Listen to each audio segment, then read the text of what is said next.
¿Cuántas veces no han escuchado comentarios de sus papás o abuelos? Como de, los jóvenes de ahora ya no tienen valores, ya no respetan nada.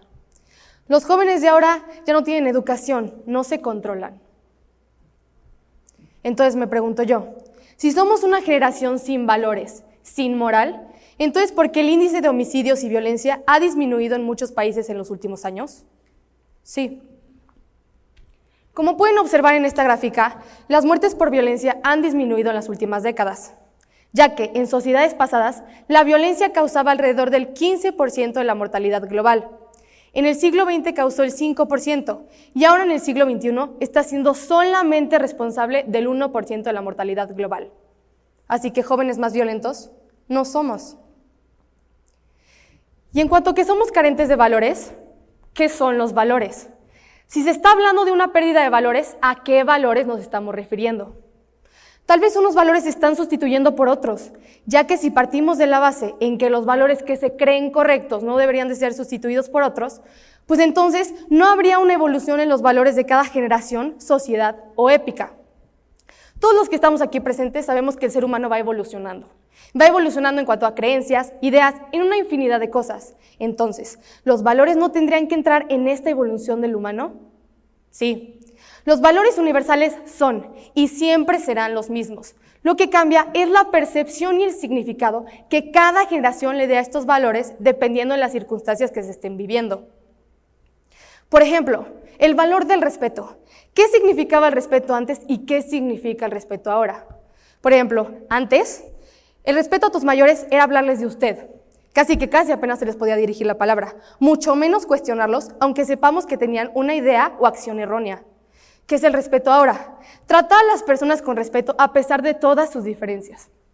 Ahora podemos entablar una conversación perfecta con una persona adulta. Podemos hasta siquiera cuestionarlo. Claro, con el debido respeto y el debido vocabulario. Pero así como tratamos con respeto a una persona mayor, tratamos con el mismo respeto a un niño y a una persona de nuestra misma edad. Entonces, eso es lo que cambia. Dejar de tratar a las mujeres, afroamericanos y homosexuales con discriminación y prejuicios, ¿nos indican una pérdida de valores? Los investigadores Tessa Charlesworth y Masan Manjin del Departamento de Psicología de la Universidad de Harvard nos indican que los prejuicios y la discriminación hacia la raza y orientación sexual han disminuido significativamente entre el 2006 y el 2017. Sí, es cierto que hay jóvenes violentos, pero no por esto se debería de generalizar a toda una generación por estas conductas.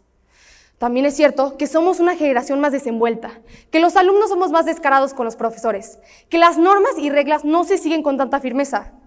Pero esto no nos indica precisamente que somos una generación con más valores que nunca. Sí, antes esto no sucedía. ¿Pero de verdad era por los valores? ¿O por el miedo punitivo de ser castigado o por el miedo social? No salir a la calle con escote, porque las demás personas te llamarán buscona o fulana, no es tener más valores.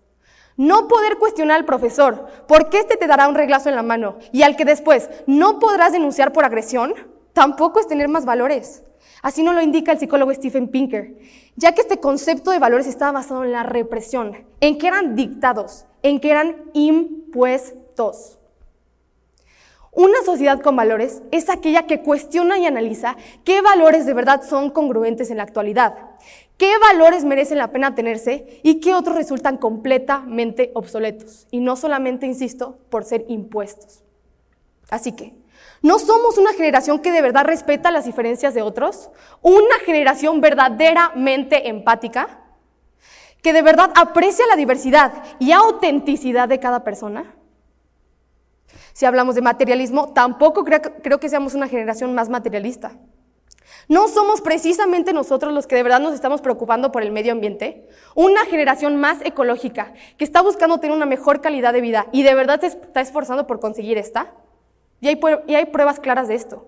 Hay una cantidad enorme de campañas y organizaciones creadas y fundadas por adolescentes de nuestra misma edad que quieren generar un cambio para nuestro entorno y para nuestro planeta. Campañas en las que todos nosotros podemos formar parte.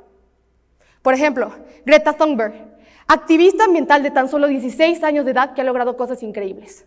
Jack Andraka, joven de 15 años que inventó un prototipo económico que detecta el cáncer. Hablemos de inteligencia. Estudios realizados por la Universidad de Aberdeen alrededor del mundo sugieren que el coeficiente intelectual ha aumentado de 2 a 3 puntos en las últimas décadas. Todo esto porque contamos con mejor nutrición, salud, calidad de vida y oportunidades socioeconómicas, dando como resultado el incremento de nuestra inteligencia. Así que más tontos tampoco somos. Entonces, ¿de verdad somos una generación en decaimiento? Pues yo no lo creo. Así pues, claro que somos una generación que tiene sus fallas, sus conflictos, sus problemas, pero como todas las han tenido. Sin embargo, creo que es injusto, inaudito e inexacto decir que somos una generación mermada o en decadencia. Y ustedes me preguntarán, ¿a qué quieres llegar con todo esto? Pues a que no se compren esta idea y ese estereotipo que se tiene sobre nuestra generación.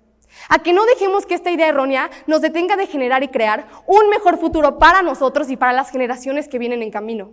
A que sí contamos con las cualidades necesarias para crear un cambio positivo y a fomentar acciones buenas para nosotros y para nuestro entorno. Porque sí, señores, sí tenemos nuestro futuro en nuestras manos, pero no solo eso, sino también el futuro de los demás. Muchas gracias.